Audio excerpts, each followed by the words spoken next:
See, life really is about dealing one problem after another. So I'm sure we all have our points to say.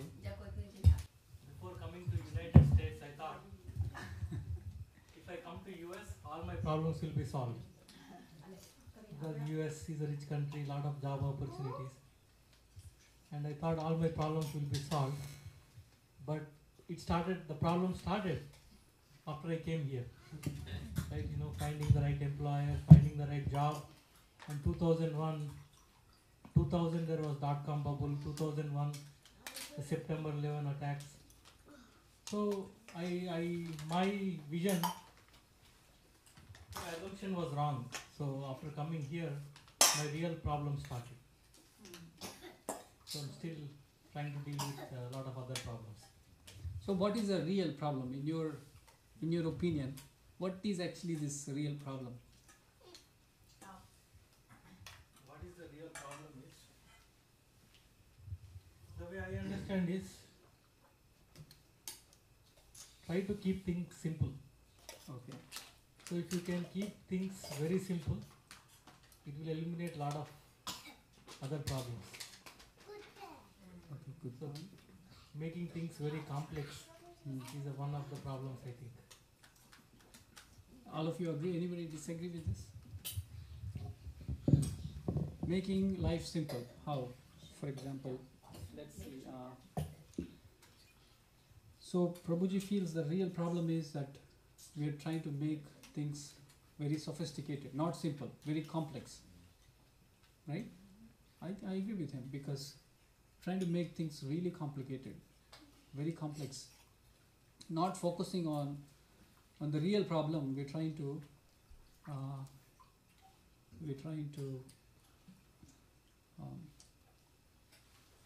solve some artificial problem and making things real complex, right?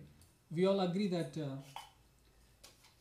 Acharya's realization, even big scientists, the realization is, if we don't understand the real problem and superficially we are trying to solve a problem, then what happens is the solution that we're trying to make for one problem will actually cause a monster of a problem. If you don't understand the real problem, right? You're trying to fix something without knowing what's the root cause, then what happens is it may give you another bigger problem to deal with. There's so many example I was trying to give is, in the past, in the history, people were dying suddenly. There's so many deaths, human beings, and the doctors found, oh, these fleas are carrying some disease. So these fleas are biting, and whoever the fleas bites, and they get disease and they die pretty soon. So they prematurely decided that, oh, these fleas are breeding in the cats. So they started a propaganda, kill the cats. That was the slogan, slaughtering the cats. It was Plague, huh? They were slaughtering the cats like anything. So after they slaughter all these, thousands or lakhs or millions of cats, that's when they found out the deaths it become 10 times or 100 times more. Right? They started researching more and more, and they figured out that really these fleas are breeding not in the cats but in the rats. The cats are eating it. Right? So the cats are feeding the rats, and that's how they're getting. So now the only way to avoid rats population is cat. So now they kill all the cats. So like this is very simple example to understand, right? But there are many innumerable examples in the modern world of how things are trying to solve. Prahlad Maharaj distinctly says this, that, right, one material solution to a problem in life can give us bigger monster of a problems. Okay, this is one point. Thank you, Suresh Prabhu. So who else? You want to say something? Everyone. All the effort that we worry about it is what really I feel about. Great realization. So he's saying, we all know that every time there is a situation that we feel too stressful about, and when we really get time to face the situation, it was so smooth. Good example for that. Yeah, please. Just Oh, you're also feeling the same. Yeah, at work, most of our managers feel the same thing, so they put their stress on us. Right? Wait, you mean like you're foreseeing the thing that will cause you anxiety and that's causing you anxiety? Yes. So actually it's not even happening, you're just anxious because it might make you more anxious. Exactly. Yeah. Because Actually, when So the when we reason get is- anxious, we see 10 other possibilities that may happen to one particular incident, Right. but on that particular moment, I'll, te- when we only I'll tell you my realization from this, right? Everyone goes through it, especially in corporate world. Simple logic to understand this is all due to miscommunication and ignorance. You're trying to speculate what's in others' mind. Somebody asks you some deliverable, okay, some big manager, and this other manager is trying to speculate. Oh, what do you want really? You really don't know because you're living too far away, right? Or maybe he wants that, he wants this. Because life has become too mechanical, right? This technology is actually bringing us together. At the same time, it is putting us too far. I can be an IM, I can work from home, I'm always available, but you're always not available. Right? The face-to-face is actually, it's a privilege right now. We don't have option in right now, we don't have option to sit and talk face-to-face. There's no facility. It's a privilege. So when we do that, whoever we are trying to deliver things, solution is, if we put an effort to communicate better, anxiety will go down. What happens in that situation when the time of deliverable comes? That's when we are trying to really communicate better. So in that communication, maybe it's a bigger problem, maybe it's a complete total misunderstanding. So one way to understand this is ignorance gives us anxiety. Knowledge gives us peace. Simple way to understand this. No matter it's deliverable at work or at family, anywhere, right? The more and more we are ignorant about it, the more and more we are fearful, stressful, anxiety, too many problems. To this point, I'm sure this point will come across all the problems that we're going to say today. Ignorance is the root cause, one of the root cause. The more you're knowledgeable on any subject, the less stress we will have. I was telling my own example of how health, I used to have this pain here, right? I used to suffer a lot. Because I don't know, I was ignorant what this pain is about. What is the root cause for this pain? It's right here near the brain. It could be brain, something to do with the brain. The brain tumor. It could be something really dangerous. And you do, of course, that time Google was not famous. If Google was famous, maybe I could have been more stressful, because when I start typing pain here, it could give so many different options. Mind blowing. And you ask people, everyone says something, their opinion. Yeah, they Maybe- give some different diagnoses like kind of thing. Where you have pain, you show some other results. Right. So, and you go to wrong doctors. I have this pain here. You go to headache. Somebody said, don't go to ENT. Why ENT? I'm headache here. You're saying go to ENT. You question that. You don't have faith in them. You have to take 10 opinions. And finally, it was actually ENT problem. He took a brain scanning, CT scanning. I was ready to get it operated. And he looked at the scanning. I was at the opposite. Finally, the scanning results came. And I was nervous, stressful. Looking at it, I was nervous. Come on, say it out. How long am I going to live? He looked at it. He looked at me again. He looked at the scanning. But within few seconds, he revealed some information. And what happens to the stress? He said, this is sphenoidal sinus. There is a sinus here, same things, there are sinuses here. So when they get blocked, you get this headache. So within a minute, my stress is gone forever. I was ready to get it operated, to take any risk, because I couldn't bear this problem. I couldn't study. Always it was bothering. But now, almost like 13 years, it doesn't bother me now. I don't even take any painkiller, because the knowledge is the difference, right? Within 2 minutes ago, I was so stressful, painful, suffering, pain and suffering was there. 2 minutes later, pain may be there, but you don't suffer. There is a difference between pain and suffering. You all understood, right? So this is a big problem also. So first problem, Suresh Prabhu, I'll start revising this so that we don't repeat this, right? People are making life complex. Without identifying root cause, we're trying to fix the problem artificially. And in this case, stressful. Mataji has some point. Satisfaction.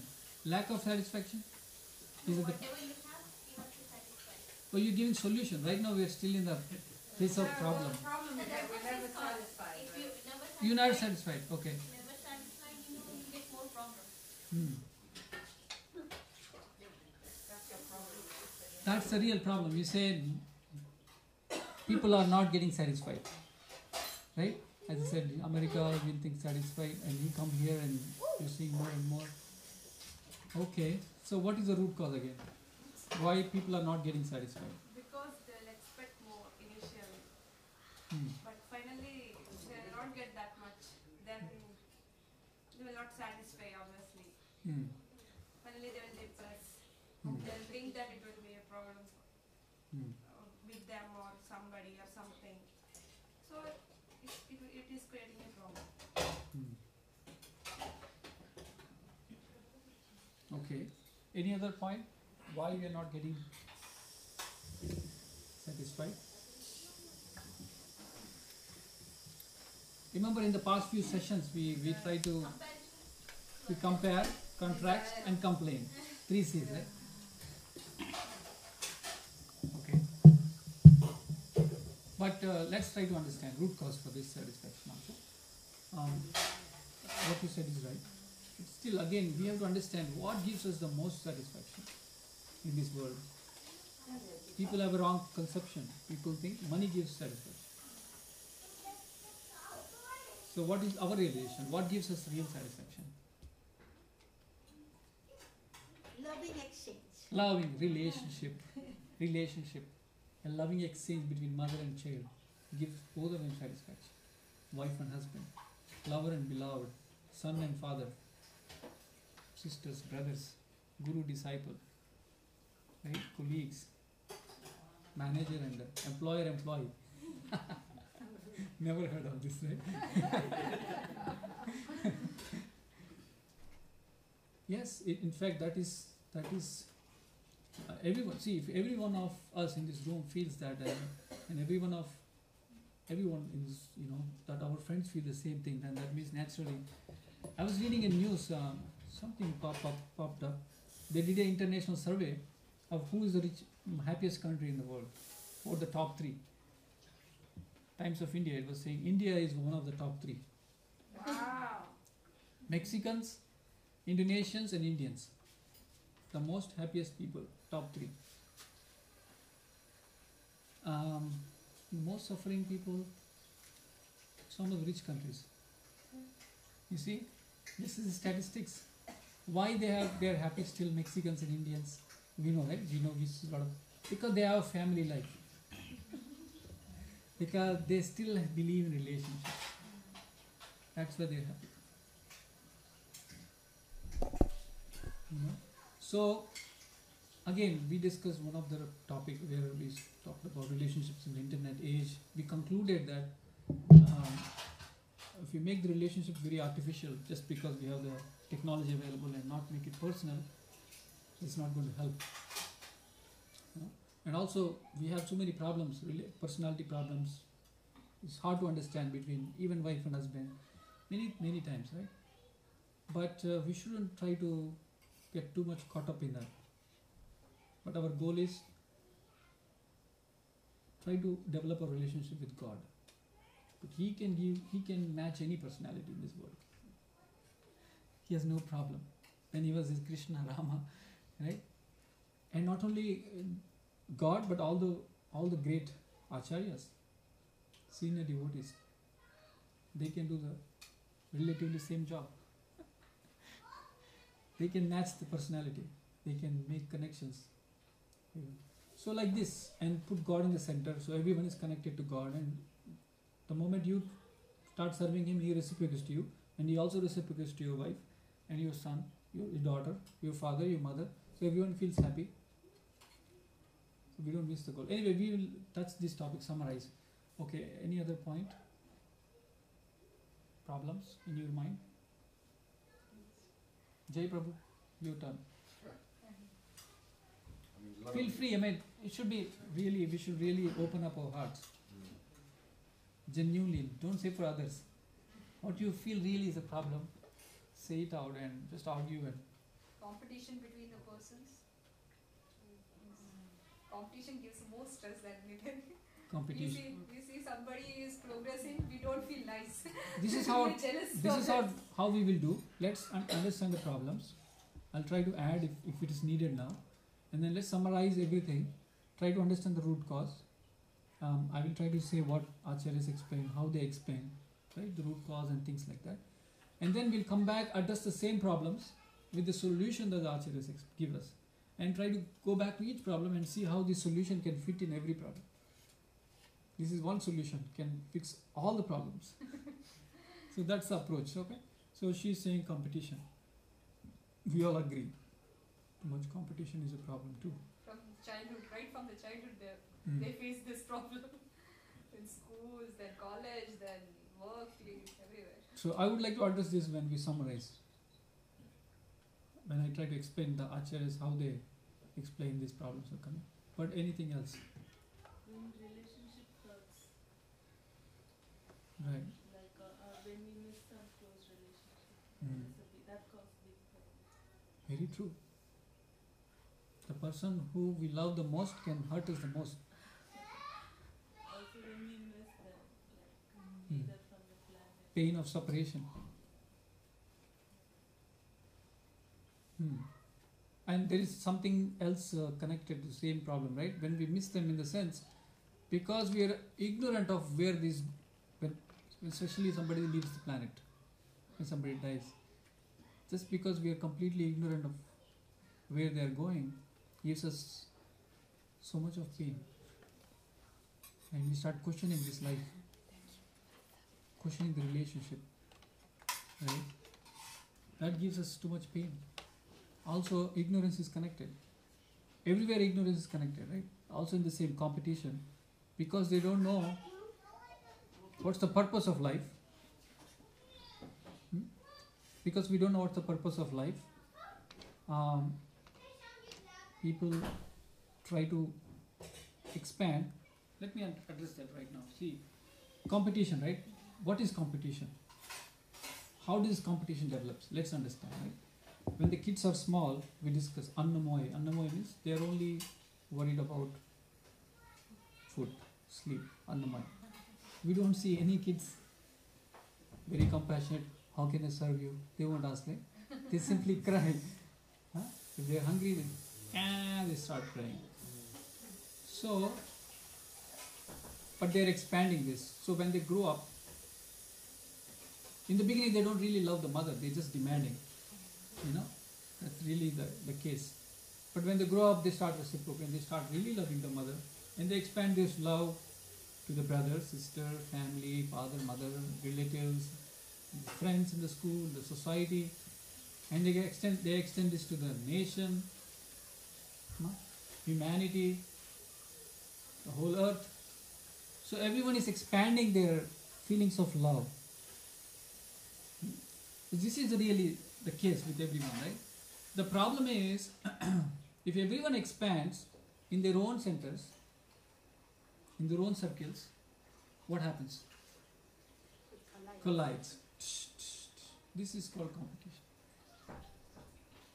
This is the major root cause for the competition, because everyone is trying to expand their love in their own, keeping themselves in the center. So what is the solution for this? Have a common center. Have a common center. That is actually the conclusion for this whole session. But we will look at in different directions. It's not just me saying or Prabhupada saying or Krishna saying in Bhagavad Gita, or it has to make sense to all of us. And let's see if this solution can address all the problems. Of course, there are many details. In summary, because we all have our own centers, we're trying to expand. Even within the family, a wife has a center, a husband has a center, and a kid has a center. Everyone is thinking he's the controller. It's true. A man who's working out, he thinks, if I don't work outside, my family won't run. I'm very important in the family. The wife thinks, if I don't maintain all this, I'm the center really. The kids really obviously think, because they're such a lovable object. I'm actually controlling the parent. So everyone thinks he's the center. This is going on. But Prabhupada beautifully explains, there's a lake outside, right? If you see, you throw a stone in the center, it expands, the ripples. You throw in the same center, it expands. If you can throw the stone in the same center, you'll see nice concentric circles. There's no problem. Or if people throw here and there, it looks very not so good. So that is the problem. So what is this common center for everyone? What can be the common center? People, obviously, they become a society or a group because they have something in common. And they become groups. That becomes a bigger problem. Now it's an individual center. Now they become together and they think this is the center. Oh, we speak same language, so we are together. We are a group. So they have their own center. And they hate other people who speak a different language. No. So that's not going to help. To find relative centers is not going to really help. So what is that real center for all the humanity in this world? So let's go back to this. Before that, if you think this is not the problem, something else is the problem, we have to address that first. Then we'll come back to this. I think as parents, most parents, I believe, worry a lot about their children. Are they going to grow up all right? Are they going to be able to function? Are they going to be able to go back to God and this, that? That responsibility is very heavy on people. But Krishna does that for a reason. To teach us Right. what he feels. Right. But it's I think with motherhood and fatherhood, a lot of problems go on. Right. So, did we all understand Mataji's point? She's not ordinary soul. She's very deep in the final stages of her spiritual maturity. Her whole goal is going back to Godhead. So it's really difficult to. She's saying that the anxiety that parents feel about the children, it's a good worry actually. Right? We should have some good worries too. Otherwise, we cannot really. But her realization is that this is actually God is teaching us a lesson of how He feels about us by making us parents. That's why this whole society, the whole Vedic civilization is about design like this. Brahmachari, Gruhastha, you have children. The marriage is for the purpose of having good children, to raise them nicely, to feel connected. And so then we can be in the shoe of God when we have children. Then we feel how God feels about us. So that is the whole purpose. Last Friday we were talking about, I was asking if everyone knows about Valentine's history. They really don't know. They think it's a love affair, Valentine's Day. But really, Valentine's is a person who promoted this. When there was a king, Claudius II, he was against marriages. don't, you get married, you have children, you're too attached to the family, you're not coming for war to fight. So no marriages in my country. I'm going to shoot people if there is marriages. This is what his order. Claudius said, he is religious, he's a great monk, Christian monk. This is not the purpose of life. Right?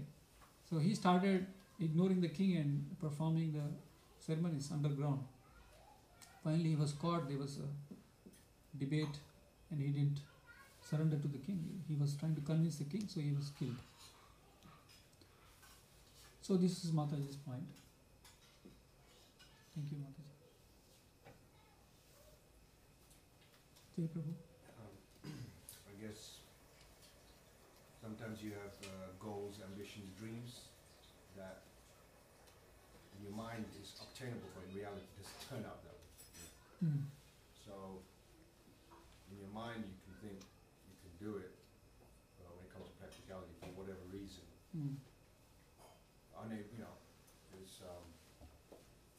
unable to grasp those dreams and ambitions, so that's So desires. Desires. We have so many desires and ambitions, but we can't fulfill all of them. Fulfill them, and that causes frustration. And then from that, Right. it affects everything you do because it's in your mind. Like he wants to go to America or whatever. For example, he's saying, Suresh Prabhu said, I'm sorry, Suresh, I want to go to America. That will sort out my problems. That was a dream. And he was able to fulfill that dream. Imagine, for whatever reason, he wasn't able to come here, then that would be frustration. It's a yearning. And it's not, you can't get a handle of it sometimes, and that's frustrating. And if that takes over your life, and that there's a lot of things you want to do and you cannot do, and it's a problem. It's a problem. And you can put it down to bad karma or whatever it is, but it's a pain. Sure, we all feel that. But every time we mention one point, what we're trying to do is we're trying to understand the root cause, why we actually feel like that, and we're not there in the solution, but trying to understand the root cause, right? Why people feel. First of all, let's try to understand, why do we get so many desires? This is how we should think. This is called root cause analysis. It's not just that, I think I need to get. The problem is, even being a devotee, acharyas, they tell the realizations. It's not that you become a devotee and all your desires. Some people artificially tries to stop the desires. And they think, I'm in this world, too many desires, bad association, they run to Himalayas. They live for many years. And by accident, if they see something there that agitate the senses, immediately, whatever thousands of years, Vishwamitra Muni, for example, you know this famous story, right? He was meditating and just by the sound he was agitated. So we have done, again, this is ignorance. Everything is connected with ignorance. So we are ignorant about what are the desires, who am I, and how the desires come, how I can really satisfy them. All these things we have to have thorough knowledge. Otherwise we can never solve. Even a devotee for many years, the realization is, you may feel, okay, I just have this one little desire.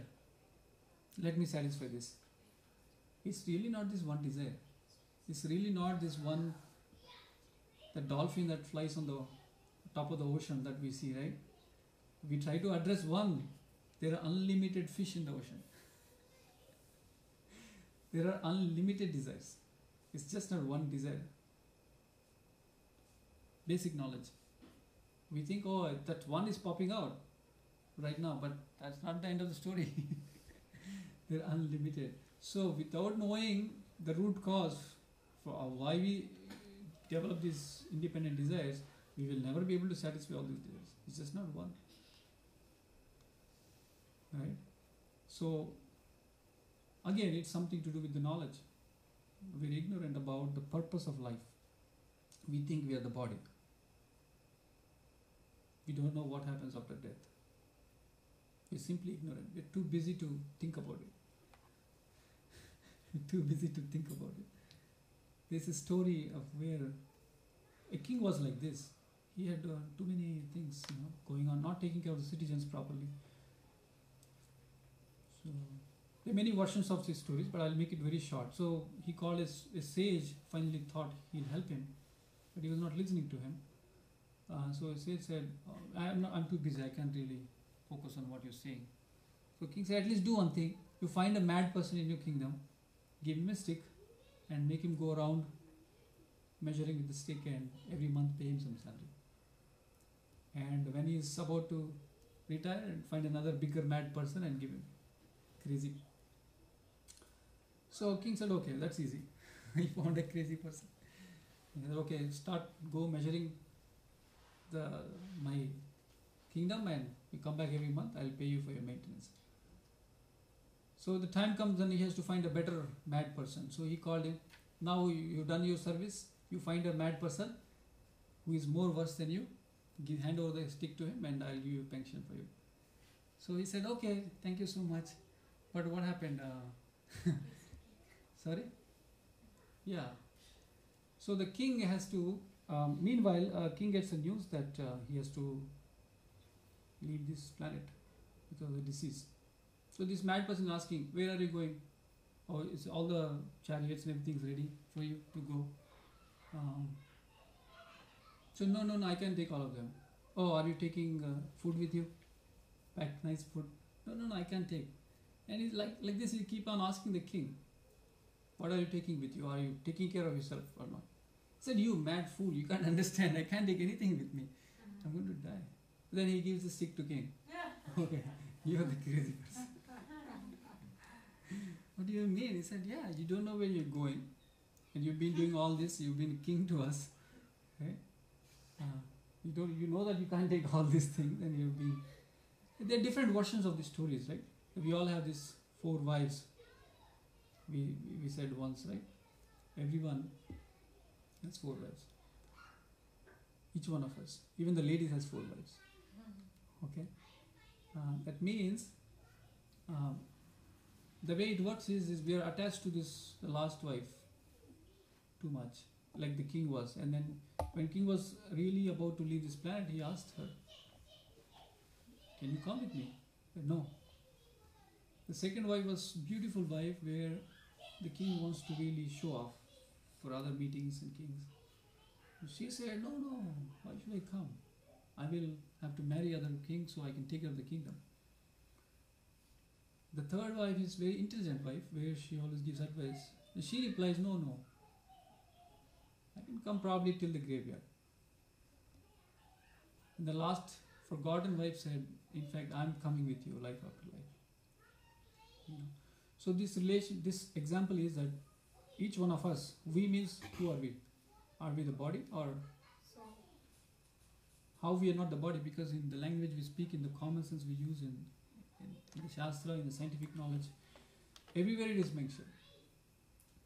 My body, I say my body. So I is king, and my body is my wife. This is the one we are too attached to. We try and misunderstand this to be ourself. Just like you say, someone, Ramya Prabhu was saying one class, "You hit the car, why did you hit me? Why did you hit? You really hit the car, not you." Similarly, so this is the problem. We too much identify with the body, and we think all the desires that coming from the senses and the mind is what is really important. But I think also, you're right on the surface of things or external, but underlying the yearning is to find a purpose. Right. So all this exterior stuff you're talking about is understood. That is to do with the mind and the body and the senses interacting. But deep, maybe, is purpose, and that we're all lost, maybe, Right. and that we're just continuously trying to find a purpose Sure. in different scenarios, maybe. Definitely. So the knowledge is not complete. So this is the first step to understand that I need to really focus on the purpose of life. It's not that scientists say there is no purpose in life. There is a purpose in life. If I am the body, then I have to work a different way. If I am not the body, I have to work different way. If I am not the if I am the body, there is no use to talk for this, right? Let's try to so-called enjoyment, which brings us a lot of troubles. Right? So the next step is, it's not that because you're not the body, you can ignore the body. That's not knowledge also. That's what people try to do. Oh, I'm not the body, okay. They become gurus nowadays. One guy say, I'm not the body, so I cut my thigh, so I didn't feel the pain, so he became a great guru. So that's not a solution. That's not a solution. The solution is how to engage this body. This body is like a big ocean of ignorance, science, trouble. Right? We're all like drowning in the ignorance. This body, human form especially, is like a boat with which we can cross this ocean. It's so valuable, this human form, this body. This body can help us cross the soul from this ocean. And the tongue especially is like, what do you call that? Or Rudder, directing. the directing one, the tongue. So that you just do a little bit, huge boat, you just do rudder this little bit, it changes the direction. So similarly, the tongue is like that. What you speak, what you chant, it can really help our body to navigate. So this is a ultimate understanding. And so in this relation, how to understand all our senses, mind, its purpose, and to engage it in a way that will help in spiritual life is the ultimate understanding. So the real solution is, we can become desireless. Impossible. People have failed miserably. You see the history, even if they be successful a little bit, next life they have to come back again. We cannot become desireless. So the solution is to spiritualize our desires. But that happens by keeping again God in the center.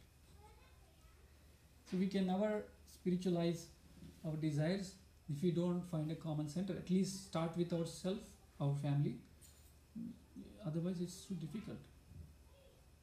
Even so-called religions, they fight because they don't find common center. Rama Janmabhoomi, there's a temple, and they broke down mosque and they broke down temple.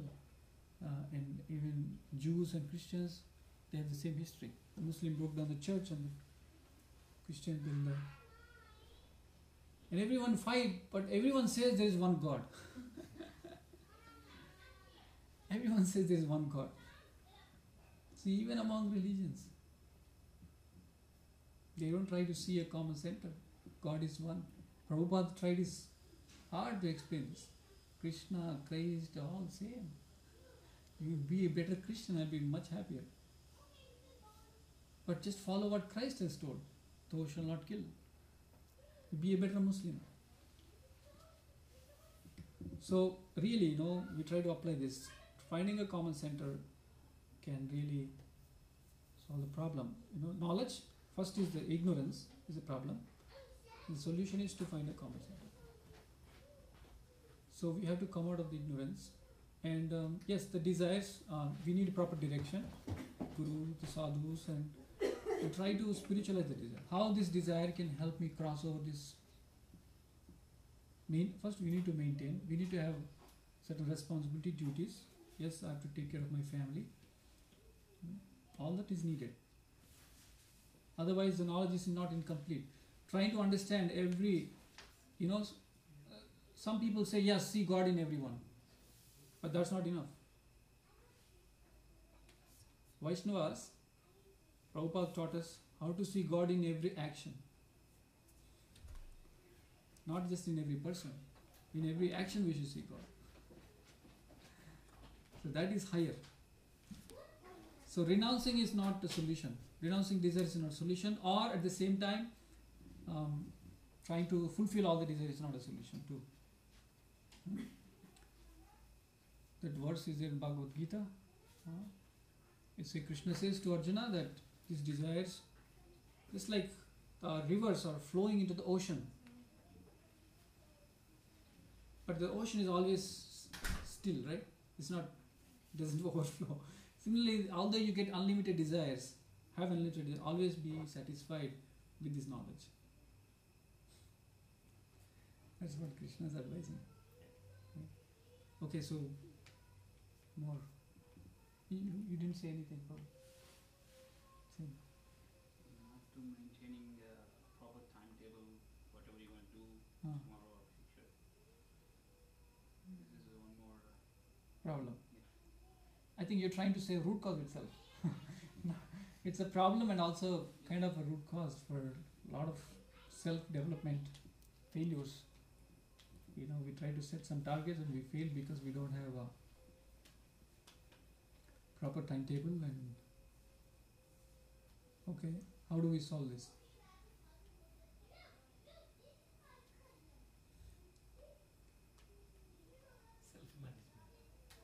Self-management. That's right. Generally, people give seminars like time management. Can we really manage time?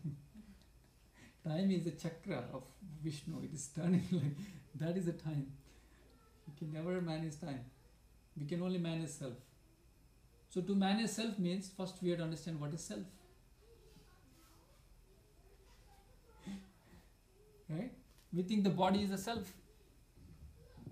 In the emails we say myself. What does that myself means? Does it mean my body? If it is my body, then we write my body, right? You good self, you self. So what is this self? This is the first problem. This is the root cause. We don't know what is the self. Some people think body is the self. They think the senses are the self. Someone else thinks the mind is the self. And someone else is thinking intellect is the self. But none of these are the self. So real solution comes from understanding what this real self is and how this our self we are connected to God, how we can improve this connection and develop this relationship. And when we have that information, then it helps this also. Like the best way is to, even if you maintain a nice timetable, right? If the direction is not right, we may be doing, actually we will be more destruction. We are organizingly killing ourselves. Because if the direction is not right and you're going too fast, the GPS is broken or misdirecting us or something, no GPS we're driving. So we think speed is important. More than speed, direction is important. So the real point is to actually understand what is the real goal, real direction. Prabhupada was saying that when you do the counting, right, mathematics, you do a small mistake, little mistake, what happens? Is there any value in whatever we did? Everything is messed up. Little mistake. You're counting too many numbers together, plus, plus, minus, plus, into, subtraction. Little mistake, everything is waste. Shramayevi kevalam. That's what Bhagavatam says. This is simply waste of labor. Shramayevi kevalam. So solution begins from coming to knowledge, and then we actually can make timetable with people who are focused in this goal. How they are focused, how they are doing, and we work with them, we become friends with them, and we learn. See, the best knowledge comes by serving best people. Even at work, simple way to understand. If somebody is technically strong, right, L3 level, how do you get knowledge? Become friends, try to. Or you open, you buy the books and read everything, and it's a long process. Or you just be with them, have a lunch together, dinner together.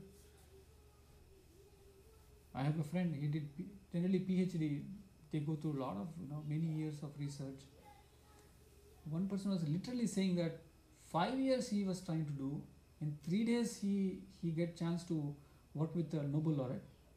What he learned in 3 days is far more superior or better than this 5 years of his learning on his own. So it's like that.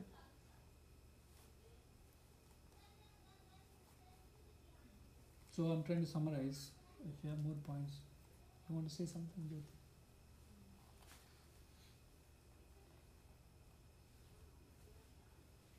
Mataji, you have some point? Sanki, you didn't mention. I already told you something today, the other day. What? I don't remember. It's the same thing, like ignorance and all those things, whatever points we covered. Okay. Ekta Mataji, you have?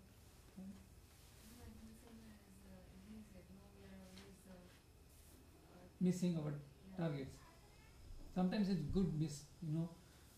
What if we are thinking I'm the body and we make all the targets to improve this body too much, whatever, right? And then it's not going to really help. You know, you see people become Mr. and Mrs. whatever India or whatever universe, right? Do you think that is the goal of life? To really torture the body and to design, to form in such a way, and we don't know when our last date is. You know, we have to build the soul. In fact, the soul gives beauty to the body.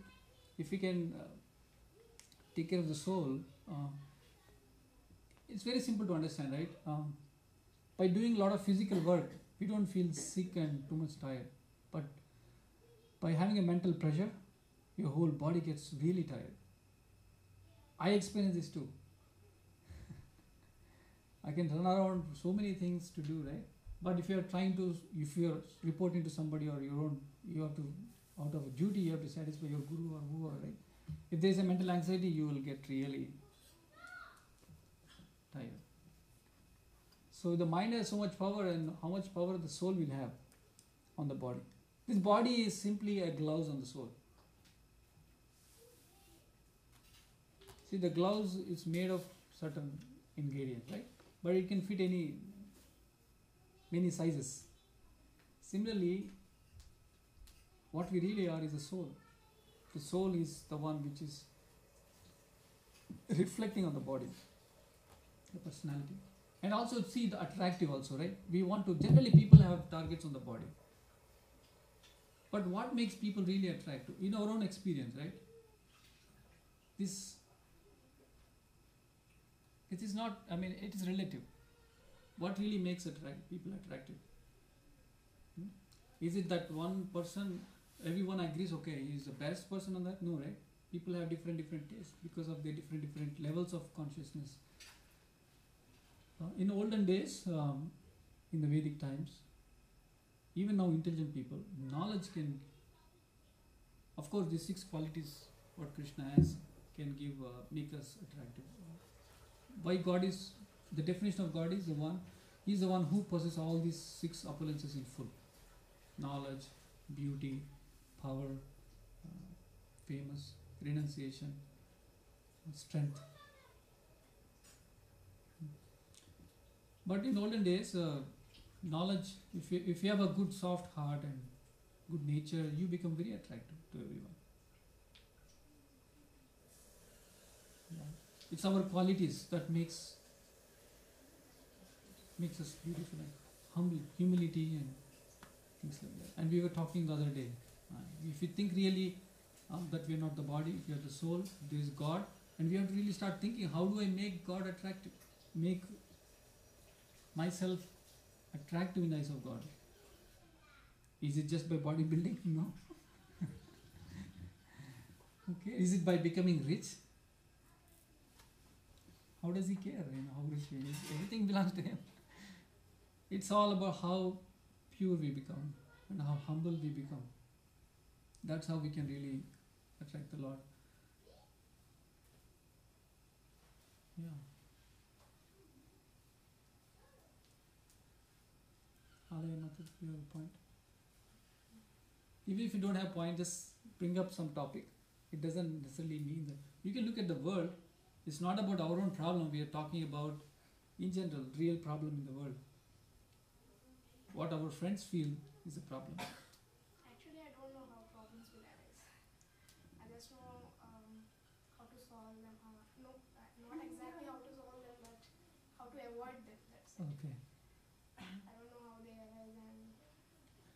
She made a great point. Otherwise, I would have forgot this point. Two great points you made. Just like she said, she don't know how the problems come. We also don't know how the solutions come. They both come on their own accord. Prahlad Maharaj says, you don't ask for suffering, right? You don't ask for accidents. The accident happen. However careful we are. And sometimes however careless we are, it doesn't mean that we have to be careless. So we escape. So both of these things happen according to our karma, our past thing. But that doesn't mean we have to sit idle. Now we are working for our future. So our past thing determined our body, our parents, our wealth, our beauty, our intelligence, all these things, right? So using that we have to set our next destination. So with this, in this life, whatever comes, troubles, they will automatically. We really don't have to do too much. We just have to learn to titikshasva bharat. Krishna says in Bhagavad Gita, what did he say? Agama apayana anitya. They come, they go, and they are temporary. Just try to tolerate. They are like the summer and winter. We know summer is going to come. Same simple relation we should have. It's not about these magics. People fall prey to these magics. They have little trouble, they run to one guru or some fake thing. Oh, solve problem, solve. And he gives something, make some magic. Even if you don't do it, it will go away automatically. It's just making us realize. So last week we were telling the real magic is not to. Okay, this is one point you said. And second good point you mentioned is, I know how to avoid problem. Really, that is the best way. Genius, intelligent people know how to solve problems, but genius know how to avoid the problem. So by knowing that we are not the body, we can avoid monster of problems. So many unlimited problems. Sometimes many people ask, how do you find time to do this, do that, do this? Simply because there's no problems. You simply avoid so many problems with knowledge. If you're in ignorance, you're trying to learn yourself by experimenting too many things, and you never come out of the problems. It's 9:40. Okay. It's better we summarize quickly. Okay. So, one of the punchline is, don't try to solve the problem. Simply transcend the problem. Like we were discussing on the other day, right? Mode of ignorance, mode of passion, mode of goodness. We have to be transcendental. We have to just go about these problems. That's it. Just look from the top and you'll smile at these problems. It's not going to work in a professional way. Sorry? It's not going to work in a professional way. So in professional way, what happens is that we have to relate, outside water. We have to relate, we have to link that work with God. Karma yoga. There are two things, karma bandhana, karma yoga. Krishna says, if we don't link that with God, with the purpose of higher goal, and whatever hard work we're doing, actually it just makes us karma bandhana. We get too caught up. We have two choices. Either every action we perform can give us reaction, opposite reaction, or liberate. So if you don't connect that with God, then that can bind us, give us bad reactions. And if you connect with God, that can liberate us. Two different reactions. So what happens, even at work, if we have this simple realization, right? I am working because it's my duty. It's not because I enjoy this.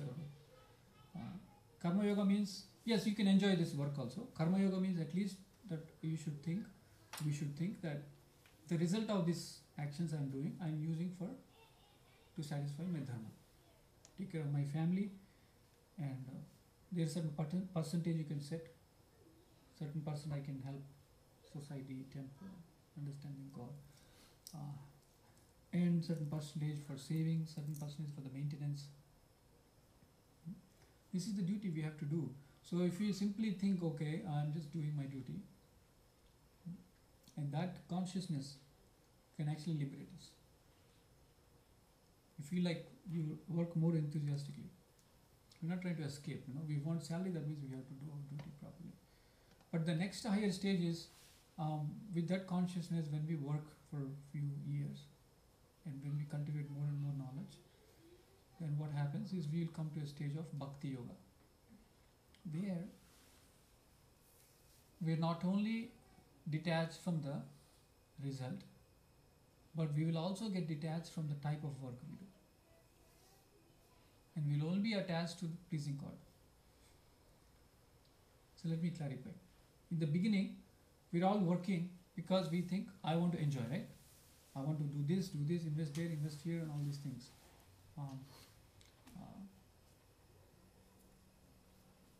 But that's really not going to help us in achieving the purpose of life. Because you see, big ancestors are there.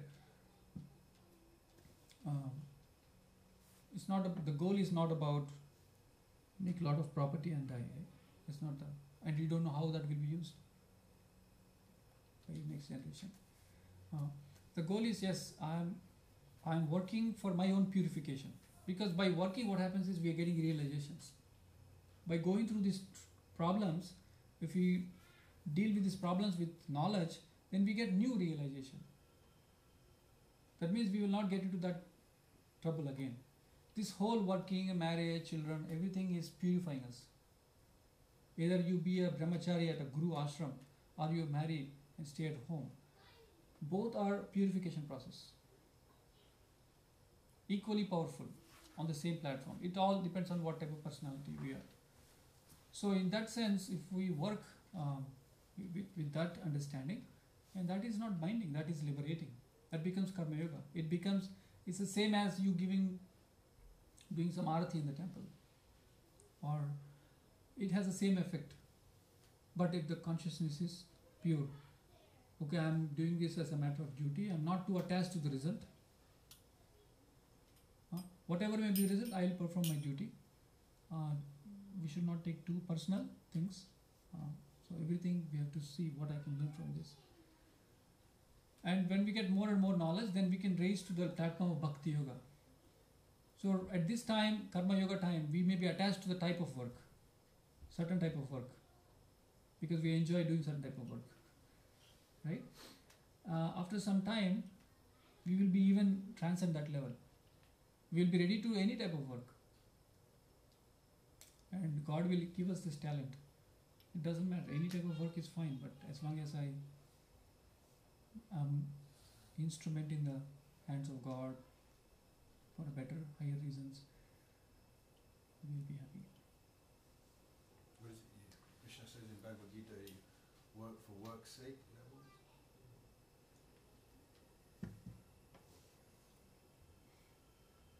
Carry out your work for the sake of work. Yeah, karma yoga.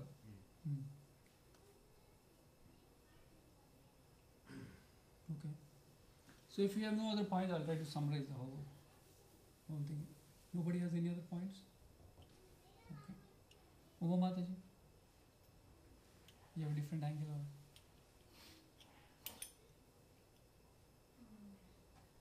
How do you define a problem? A problem, my problem, I look at that from a different angle. It might not seem to be a problem to you. For example, I take each and everything as a problem personally to me. So it might not be the same to the other person. So when you say Right. So that's a very timely question. In fact, I was about to begin with that summary. Thank you for asking that question. Really, it's a very intelligent question. All the problems, right, that we spoke today, they're not actually real problems. Because we don't know the definition of problems. They are relative problems. A problem is relative. Yes, what I enjoy, Mridanga, is a problem for him on the top, right?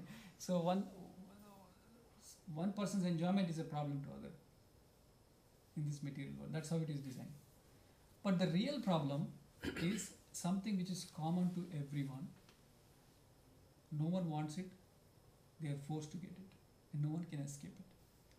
These are actually real problems. Natural disasters. Natural disaster. So then in this definition, what are the real problems? Death. And? Birth. Disease. She's saying slowly, old age, because she's experiencing that. Right? So, Janma Mrityu Jara Vyadi Dukkha Doshanu Darshanam. Bhagavad Gita conclusion. Janma Mrityu Jara Vyadi. Janma is birth, Mrityu is death, Jara is old age, Vyadi, disease. Every day is a problem. Sorry? Every day is a problem. No, every day is a problem. That is again relative. What I am saying is real problems, common to everyone. See, But right, if you tomorrow is one more day if you're like kill your life. yeah. Not only every day, every moment is a problem. Padam, padam, vipadam. Every step there is a danger. That is how material world is designed. I agree with you. That's not a question of debate. Every step there is a danger in this material world. So these are the four real problems. Janma, Mrityu, Jara, Vyadi. Sorry? And people think, oh, death is going to come later, disease is going to come sometime soon. But there are three types of miseries. One he said, Atyatmika, Adi Daivika, Adi Bhautik. Oh Mataji, Adi Atyatmik means Infected by mind and body. mind and body. Admik, our own body and the mind. So many troubles within. And Adi Daivik, Is as he said, natural disaster. Adi Bhautik is Other people. Bhautik is other people. So you're peacefully going fine, then somebody comes and hits you behind the car. He's drunk and drive. What can you do? It's really our life is in the hands of these other living entities too. These are the real problems. So how do you solve this? With the real knowledge. The real problem is that we are forced to take birth, death, disease and old age and death. It's a cycle. Everyone is forced to do this. To escape from this is the real thing. Stopping birth. Sorry? Stopping birth. To? By stopping the birth. Yes. How do you stop birth? That's why you can't avoid, right? You can't avoid. Yes. What did he say? No, stopping birth you can't avoid. But you can, when you go back to spiritual world, then you will not have to take birth in the material world again. So that is the solution. So how do you go back? It is, your heart is, your home is where your heart is. So we have to place our heart in the spiritual world, on Krishna, by chanting the names. By using this tongue in the right direction, by chanting the names, so we can use this human body to transcend this birth, old age and disease, and these three types of miseries.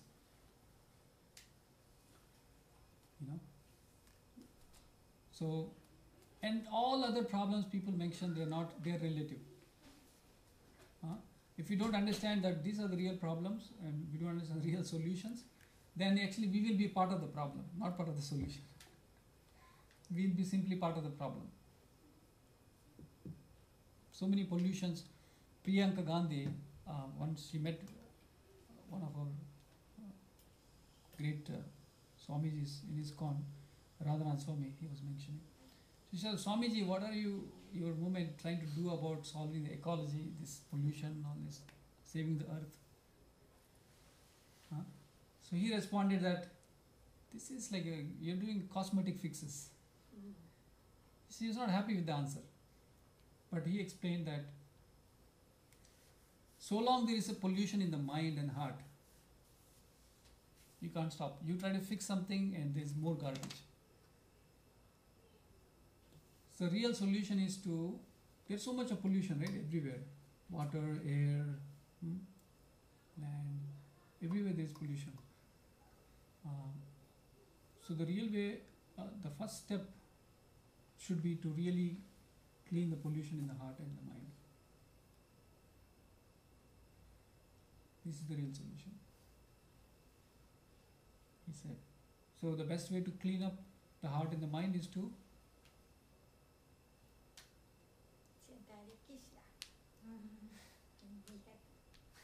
chant Hare Krishna. See how happy she is.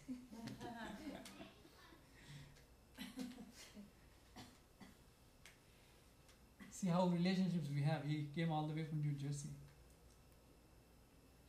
So relationship, we all spoke about so many things, right? Everything will improve. Chanting Hare Krishna is actually essentially the first step, easily available solution for all of us. Because this is not a speculation, somebody made it. It's all the Shastras are saying like this. 3 times they're doing it. So we can see the proof. We have 2 big proofs right here.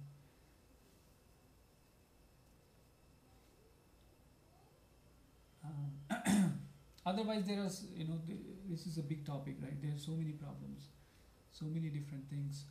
But family problems, you see in the history, now try to apply the solution, right? Let's quickly apply the solution. Any problem you see, how people have solved those problems, right? Prabhuji said, America, India. So when you advance in spiritual life, it really doesn't matter where you live. You'll be just happy if you have a mala, that's it. It's really true, it's really possible. You really not, you're more worried. Actually, you don't have to wait too far. A little bit you understand this knowledge, right? You become paradukha dukhi. Your whole life you'll be thinking about others' problems. We'll not have any more problems to think about. We're always worrying about how do I help him, how do I help him, how do I help him, how do I help him. Until we know this knowledge, we are parasukha dukhis. Someone is getting, success, immediately our heart aches. Oh, why not me? This is material life. So many relatives, so many things. This is what is going on. They all talk about each other's success and compare, contrast, pollute each other's minds and pollute each other's hearts. This is what is going on. One step in spiritual life can bring a drastic difference. We start thinking about helping others. So, and simple living. Simple living means what? Simple living is to tolerate. If there is a trouble, let's try to tolerate it. Not artificially fix and fix and fix and fix and fix and. There is a nice, funny story that there was a nice brahmachari. He was instructed by his guru to chant Hare Krishna nicely. And his guru went on a pilgrimage, and I'll come back after 6 months. You have to nicely chant and remove all the pollution from the heart and the mind. So after I come back, we can do nice things. Okay. So he was chanting nicely, happily. But there's a problem. So he had only the brahmacharis means they live simple. Studying under the guru, lot of shastra. Earlier days means all the education, material, spiritual, all the education they learn, just like Pandavas have learned, right? And he has a problem that his dhoti, he has only 2-3 dhotis, and this rat is eating up. He's trying to hang the dhoti and the rat is trying to. So he can't concentrate on chanting. He's trying to chant. The rat, when is the rat? When is it going to come and bite my dhoti? He said, oh my God, how do I solve this problem? Right? He went in a complicated route. He thought very intelligently, let me get a cat. So this cat can take care of the rat. So I can chant peacefully. So he asked the neighbors, is a nice brahmachari. So they, oh nice, no problem, take our cat. So 2 days he was no anxiety. Dhotis were fine. Right? And then he started hearing meow, meow, meow, all this sound every time. Why? What's going on? Why this cat is so much disturbing me? Any idea? Milk. Yeah, it's hungry. Now the cat needs milk.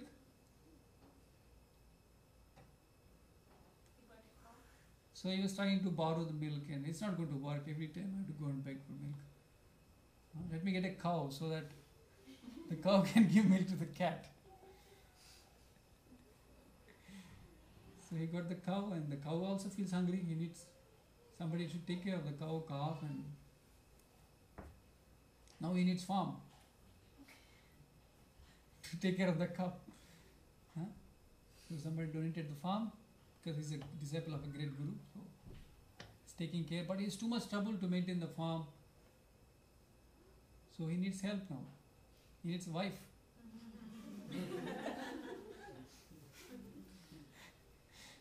Right. So like this, and by the time Guru came back, everything is completely changed. My dear son, what happened? How did it all happen? My God, I didn't expect this. What can you explain? Right? This is really our story. What could have he done then, to be simple? Simple. Do some, intelligent, better solution, not just trying to buy a cat. What would Put in a bag, dry somewhere, dry it in front. Something, something. Some simple solution we should always look for. At least he should realize when the cat is hungry. Right? It's not going to work. His problem is getting complex and complex. At least he should realize when the cow is hungry, right? Not just. So similarly, our situation, because we were never taught to tolerate the problem. That is a problem. Frankly, did anybody teach us to tolerate? They didn't tell me, my parents, unfortunately. I'm not blaming them because nobody told them also. This is the big problem. Simple solution, Krishna is saying. Titikshva, just try to tolerate. Vacho Vegam, and one of the best 7 habits, like we have the Acharyas, he's written thousands, millions of verses. He summarized in 11 verses. The first verse, Vacho Vegam Manasa Krodha Vegam Jihva Vegam Udarapastha Vegam Etan Vegan Sovishaheta Dhiran Sarvan Pratimam Prithivim Sashishya. It says Vacho Vegam. First start with controlling the tongue. Manasa Krodha Vegam, control the mind and the anger. Jihva Vegam, speech, and then the tongue. Udarapastha Vegam. So by just controlling these 6 subjects, we can actually become guru for the whole world, he's saying.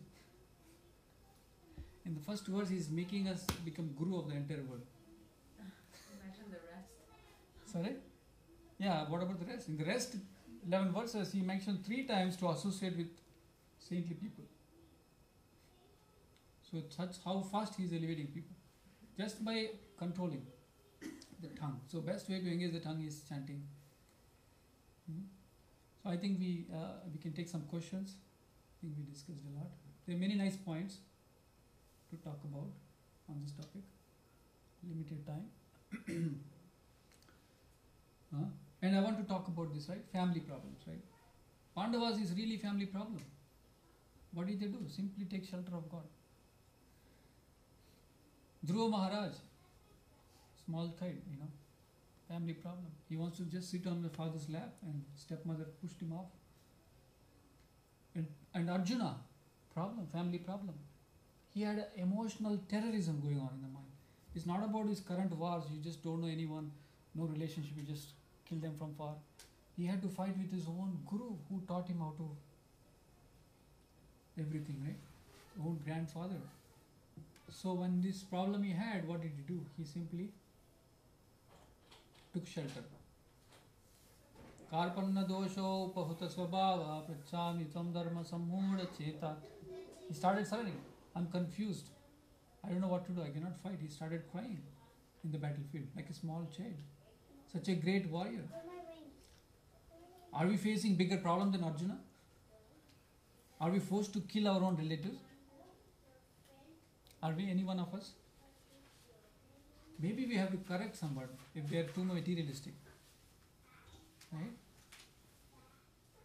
personality problems we face, we don't. But he took shelter of Krishna. He just, what did he do to come out of the problem? He simply heard Bhagavad Gita. He accepted the problem. And what did Krishna do? Krishna did not tell him, "Oh Arjuna, it's all right. It's normal. Take rest and get up. It's okay." He didn't do a diplomatic way, right? He said, "You're a fool. Asochanavya sochastam pragnavadasya bhasasya. Gatasum anagatasum cha nanusochadika." You're talking like a learned man, but you're talking foolish words. A learned man will not lament like this. So that means truth comes like this from gurus. Sometimes you hear Prabhupada, you oh my God, why is he calling me rascal or something? Right? He's calling out of love. Out of love. He has genuine love for us. He came to America and I was saying, right? He did this miracle. We all look for miracles. Oh, there's some small disease, solve it, and he become a so-called guru or God. That's not a miracle. How long can he solve the disease? Can he make you live forever? Even if he solves so many things, the big problem is we can't live forever. We have to go. So real miracle is to tell us where we are going and to transform our heart. If somebody can transform our heart and take away the pollution in the mind and the heart, that's the biggest miracle. The whole US military and the police forces cannot transform even one heart. Can they?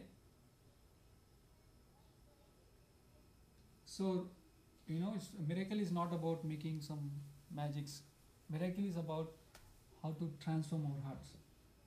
That is possible by chanting, by associating, and by hearing knowledge from great authorities. And so if we can transform our heart, we become very successful and very happy. Isn't it true? Last Saturday we were talking how Prabhupada's miracle is he turned hippies into happies. Nobody could do that. The whole US government couldn't control over them. They have the millionaires, very rich children, and they've rejected everything. And their culture was to anyone over 35 reject. And here comes 71 years old man, and he's just falling straight on his feet. How did they accept? This is how our movement actually began. He was in India, he was in Vrindavan, very happy. And everyone is following the same thing. He was in Vrindavan too. So it's a lot of trouble to come here, but it's a service. They come to serve and they can transform hearts.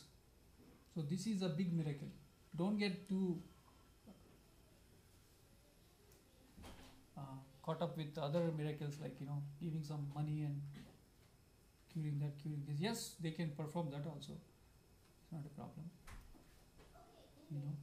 By helping us going spiritually, they are solving millions of times of deaths, births, old age and diseases.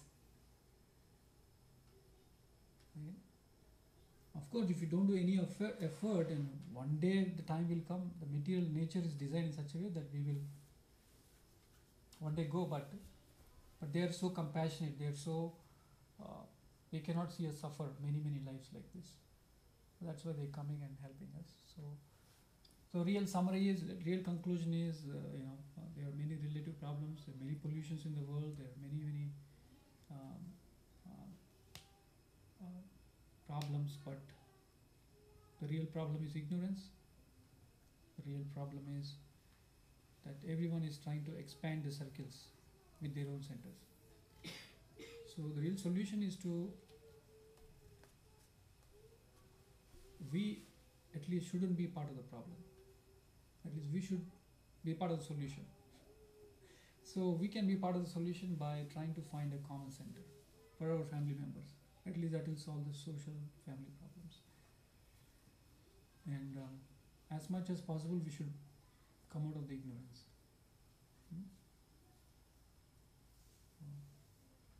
Krishna Surya Sama. And wherever there is Krishna and His holy name, there is no ignorance. Maya is Andhakar. Maya is darkness, Krishna is the sun. That's the Shastra says. And in Kali Kale Nama Rupe Krishna avatar. In Kali Yuga, in the Nama Rupa, in the name of his name, Krishna has descended, has taken his avatar. So with that faith, if we can all chant the name sincerely, as much as possible, first is to do it in a proper dedicated time, if we can. If not, then at least when we drive, when we cook, whatever we may be doing, just chant these names. Any names of the Lord. Names, the personal names of the Lord are far more powerful than the mantras. Nicknames. Just like our nicknames are dear to us, right? So if somebody calls you with Ricky, see, is a nickname. It's dear, it's touching. It touches God's heart. So call these names, Govinda, Gopal. These are the nicknames given by all the Vraj. Krishna. Far more powerful than other formal names. So don't think, oh, it's just a simple mantra, 4 names combination. Don't think like that, please. This is not ordinary mantra.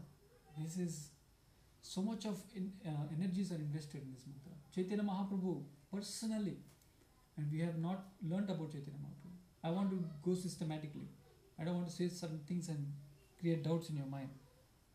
We are very fortunate. We come very close that we are able to hear this mantra. And the greatest unfortunate thing is when we have the solution and we miss it, when we come so close to the target, when we miss it, then that will be bigger. And we have to practice. To any successful person, they practice. We have to practice this, and be part of the solution, and we start helping our own self, our family, our parents, our society. And surprisingly, you find more and more time, and everyone will start asking you, how are you finding time for all this? It's not that we will cut anything. We don't have to cut anything. Really, our problems will reduce, and we don't have to worry about solving them.